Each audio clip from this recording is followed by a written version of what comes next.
In a shallow grave on Waterloo Close in Spanish Town, St. Catherine, it is where the police suspect that members of the notorious Klansman gang bury murder victims. Kirk Wright was on the scene and now reports. Investigations into what the police are calling cold cases have led to the discovery of a shallow grave on Waterloo Close, Spanish Town in St. Catherine. Inside the grave were two remains. We found 4 femur bones and a number of body parts in one of the graves that was excavated. Acting head of the crime portfolio, Assistant Commissioner Fitz Bailey, says the police believe the bodies might have been buried at the site for about 3 years. This is what I consider to be the grave site of one of our major gangs, the clan gangs. This is a burial site based on what we are picking up. He said the police went to the site expecting to find several remains. We came with the intention to find more than 2.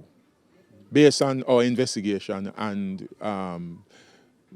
effort, we believe that there are more than 2 bodies. We understand that the police search team has been on the scene from 5 a.m. this morning, but as you can tell, the area that they're searching is very huge and it's labor intensive.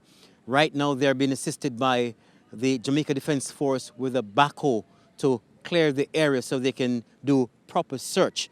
We're also told that the police could be here tomorrow doing further search of the area. The police will have to use DNA to help identify the remains, but the police believe they have an idea. We may, based on our investigation, may have, a possibility or identify who these people are based on the investigation, but it's only the forensic identification through DNA will ultimately tell.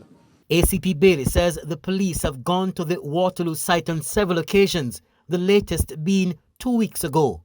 On one of the visits, he says they found undergarments and shoes near the shallow grave.